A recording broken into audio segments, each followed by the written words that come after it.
Ferrari souhaite, après un week-end inégal en Chine, se relancer à nouveau et il semble que l'équipe soit prête pour la première mise à niveau de la saison, avec de très grands espoirs de vue après avoir identifié des domaines spécifiques dans lesquels la voiture doit s'améliorer afin d'atteindre la tête du peloton. Verrons-nous la SF25 en tête et, plus important encore, comment se déroulera le duel entre Leclerc et Hamilton s'ils parviennent à se battre pour la victoire. Il ne fait aucun doute que Ferrari a laissé de nombreux points sur la table lors des 2 premières courses de la saison.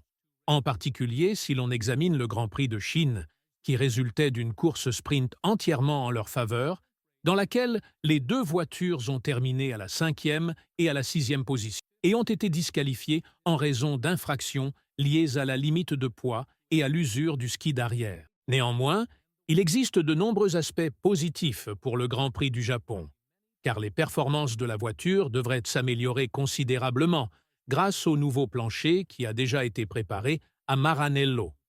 Un nouveau plancher résoudra très probablement la majorité des problèmes que Ferrari a exprimés lors des 2 dernières courses, principalement parce que l'équipe n'avait pas de réponse pour régler correctement la voiture par rapport à la course sprint et à l'événement principal. La situation semblait assez alarmante car, d'une séance à l'autre, la voiture se comportait comme une bête complètement différente, surtout parce que l'équipe n'avait aucune idée de comment régler correctement la voiture.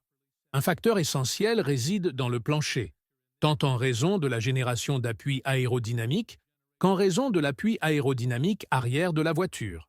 Un domaine dans lequel la SF25 avait de nombreux problèmes dans les virages à basse vitesse, bien que cela devrait changer considérablement à Suzuka en raison de la nature du circuit, car si l'on regarde attentivement, le circuit ne comporte que 2 virages à basse vitesse. Charlotte Claire a été la première à parler de l'énorme amélioration que la SF25 a montrée dans les virages à haute vitesse par rapport à son prédécesseur, déclarant que honnêtement, il ne s'agit jamais d'une seule chose. Si l'on examine la séance de qualification à Melbourne, ils étaient très forts par rapport au dernier secteur, ce qui peut être attribué aux pneus plus que toute autre chose.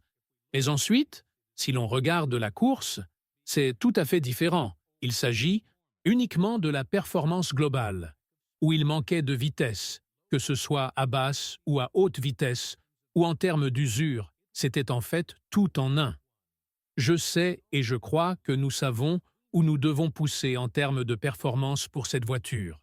Dans les virages à haute vitesse, je pense que nous avons fait un grand pas en avant, tandis que dans le domaine des vitesses basses et moyennes, il semble qu'un peu plus de travail soit nécessaire pour le moment. La Gazzetta dello Sport, une publication très proche de Ferrari, a expliqué plus en détail le tout dernier paquet de mise à niveau au Japon. Polo Filicetti est le journaliste qui a abordé le sujet, ajoutant que le projet est encore immature, mais qu'il y a du potentiel et que des développements pour le plancher sont prévus afin de mieux réguler les hauteurs de conduite. Marco Helmet a également commenté sur l'équipe de Maranello, déclarant que, bien qu'il semble qu'ils rencontrent actuellement de nombreux problèmes, ils trouveront toujours une solution pour tout ce qui se passe en coulisses. Le conseiller spécial de Ferrari refuse de les écarter complètement. Et, de toute évidence, Red Bull sera également distancé si, à partir du Japon, aucun miracle ne se produit avec les performances de Koda. C'est pourquoi les inquiétudes de Marco sont tout à fait fondées. Mais quelle est cette mise à niveau au Japon que nous attendons tous avec impatience en termes de rythme et de performance de la SF25, si l'on considère que le plancher est l'un des générateurs les plus importants d'appui aérodynamique à l'ère moderne? Il semble que Ferrari ait encore beaucoup de travail à faire à Suzuka.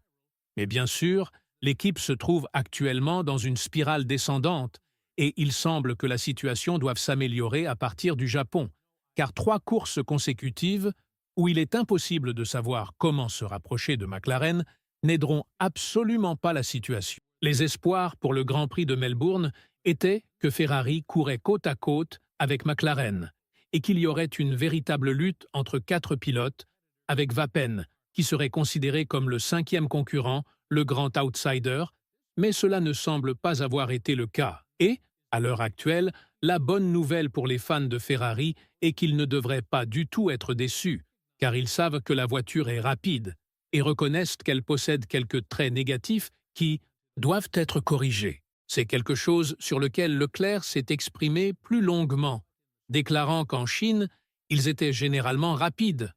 On l'a vu dans la course sprint avec Lewis, on l'a vu à la fin de la manche lorsqu'il était très fort. Dans l'ensemble, c'était une très bonne voiture de course.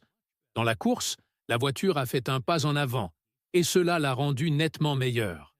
Aujourd'hui également, il a ressenti qu'il y avait encore beaucoup plus de potentiel, qu'il démolissait littéralement les parties avant et que la perte de 30 points d'appui aérodynamique représente une énorme perte pour l'aileron avant.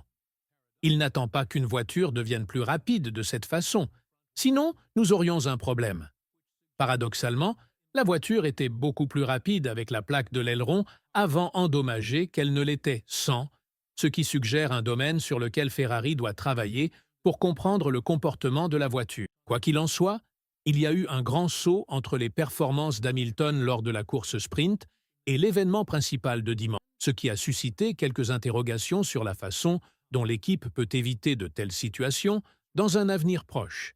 Et c'est précisément à ce sujet que Wurz s'est exprimé dans l'une des interviews les plus récentes concernant les performances de Lewis Hamilton, qui a prouvé lors du Grand Prix de Chine que l'équipe peut rivaliser en tête et remporter des courses, mais qu'elle manque de constance et d'une compréhension plus large de la voiture. Lorsqu'on lui a demandé si les progrès constants d'Hamilton étaient quelque chose à attendre pour le reste de 2025, Wurz a répondu oui et non.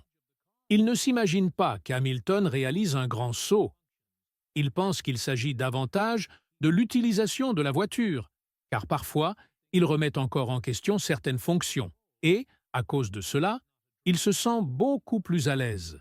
Peut-être quelque chose que l'on remarque lorsqu'on a le contrôle.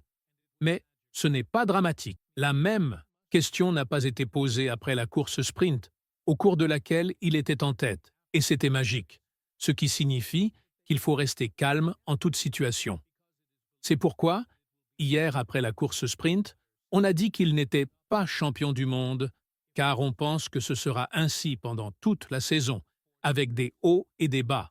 Si l'on observe qu'après 20 tours, tout le monde est à 4 secondes, cela signifie qu'il s'agit d'un dixième de tour ou d'un dixième et d'une demi-tour, ce qui implique que, pour diverses raisons, que ce soit par la bonne utilisation des pneus ou par des problèmes d'équilibre, il y aura des mouvements de la 6e à la première position et de la première à la 6e position. Il y a d'innombrables exemples de cela depuis le début de la saison. Par conséquent, il ne faut pas être excessivement optimiste quant à l'idée que l'équipe détruira tout le monde en tête à Suzuka, en raison de la nature du circuit qui favorise la SF25, bien plus que les autres voitures. Mais d'un autre côté, il y a une grande attente pour voir ce que Ferrari a préparé dans son arsenal en ce qui concerne la course en tête.